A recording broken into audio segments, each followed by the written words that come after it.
Now I say this leak has been happening for a couple weeks. Try a few months. We live in an area where if we get snow, maybe 4 or 5 feet a year, and so the guy who does our weekly yard service, he shuts it off November, let's see, all of December, all of January, February, and March. And then come April 1st, he turns it back on. He doesn't even come for 4 months because we get snow and the grass doesn't grow much and all that. And so he's turned it back on April, the first week of April. Here we are, the first week of June. And so all of April, all of May, and we're on every other day. Sprinkler system, Tuesdays, Thursdays, Saturdays, and 15 minutes, and twice a day, once in the morning at like 8 o'clock in the morning, and then once in the evening. So that tells me every week we've got it on 3 days for a half hour each day. That is a lot of wasted water just coming out of that one, just coming out of this one line. Can you believe that? I'll bet you we've wasted a lot of water, and we're paying a lot of extra money. If I wouldn't have caught that, and if it would have gone all summer, let's say, I mean, it'd be up in there into the thousands of gallons of wasted water. Granted, we're still getting water in the backyard, but not as much as we need, right? And so I'm glad I've got this checked out. And now I've got to decide what to do about it.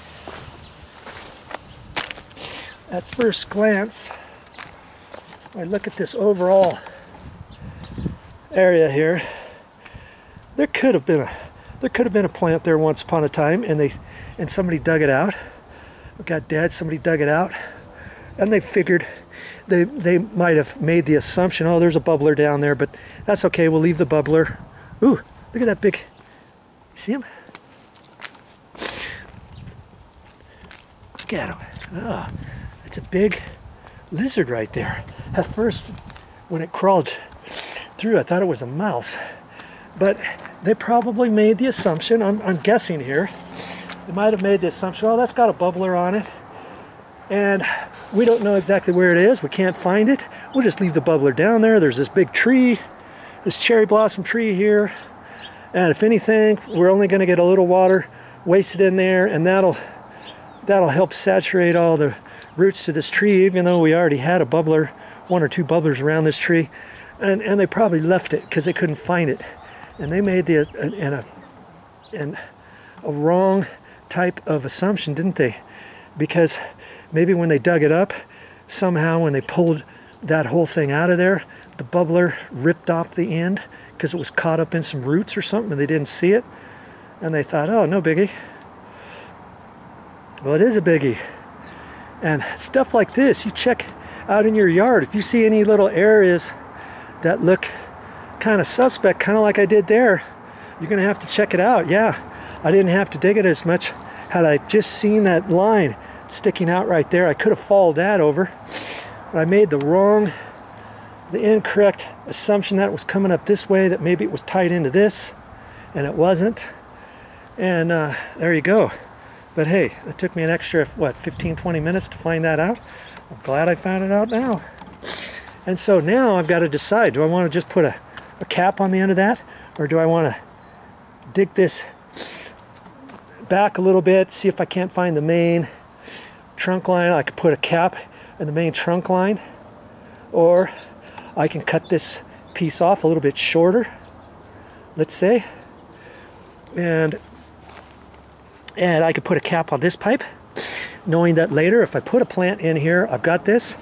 Or I can look, see how many bubblers I got around this tree. If I only got 1 bubbler around the tree, I could pull this over like that, and I could put a 1 gallon per hour bubbler on there.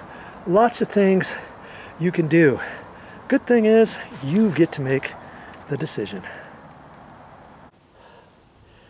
So decisions for me, what am I going to do? Well, I'm not quite sure just yet. I'll think about this as I clean this area up. I could let all that stuff dry, or I can kind of put it back into position now, save those nice big landscape rocks over there and pile them up and keep them for something else. So I hope you learned something on this. You've got to be a little Mr. Inspector, a little investigator. Put your Sherlock Holmes cap on and think about stuff. Had I have realized when I pulled this up, remember I pulled up a glob of roots over there and I pulled up this, that tells me, yes, in fact, they did have something planted there from years ago. Somebody pulled it out, it died. And had I have known that, I could have maybe looked over here to see, okay, where's the bubbler at that went over there? I didn't see it dug in there. Usually these bubbler lines like this are only underneath the ground a couple inches, if not more than 3 or 4 inches, and then they cover them up with dirt, and sometimes they leave them over the top, like this whole area. They might have, some places would leave it kind of on the top, and then they would put mulch, some sort of wood bark over this, or some mulch or something, and go right over the pipes. And you could do that with these light wires that come out here for the nighttime and all that kind of stuff. Okay, so before I get done, yes, I'm gonna clean this all up. I'm gonna push all this stuff down, gather up my rocks, and dig this out, make a decision what to do next. Now, like I say, whenever I do a video, I never know what I'm going to say next. Well, these lighting electrical wires, they come out here and they go along the side. I can see it right there. And at night, I can come out here and look and see where all the wires are. The chances are that goes underneath the sidewalk over to there. And you see, here's some wire nuts. And probably what I should do with that is make sure these wire nuts are nice and tight. Make this a little bit straighter, back a little bit further, and put some electrical tape around it. See, they tried to put electrical tape on this one. They didn't do a very good job, did they? They put one little bit around it, and they didn't do very good. So that's something else I'll end up doing when I'm out here. And you know, you'd be surprised. Just take some pride in your backyard, your side yard, your front yard, where your bubblers are, your drip irrigation is, and do some investigating. See if all your plants are getting the proper amount of water. See if any of your bubblers have been clogged up over time. Little pincher bugs get them, get inside them, little bugs make nests in them. It gets stuck in there. You think, oh, okay, yeah, I can see where my bubbler is over in there, that little red thing. I can see that. But if you don't turn the water on and make a determination how much that water's coming out, you might not know, okay, that one's plugged up, I should take that off, put another bubbler on there, or whatever. Now, before, I knew that this one here, hardly any water was coming out of it.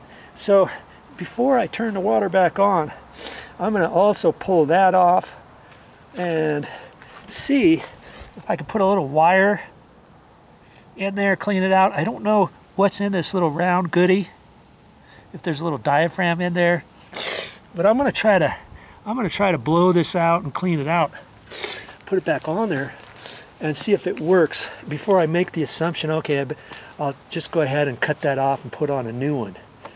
You know, do that because you may only have 1 or 2 extra bubblers, and maybe you need to use them somewhere else before having to go back to the store. So I always like to check all my clogged up bubblers. Now see, off go my leather gloves, and on go my little rubber gloves. and I can use those. And I was digging in the dirt a little while ago in the mud. It's all dry now. I can still use these. I can rinse these off when I get all done. Let them dry because they got the nylon mesh on the outside. Let them dry and they'll be good to go for next time.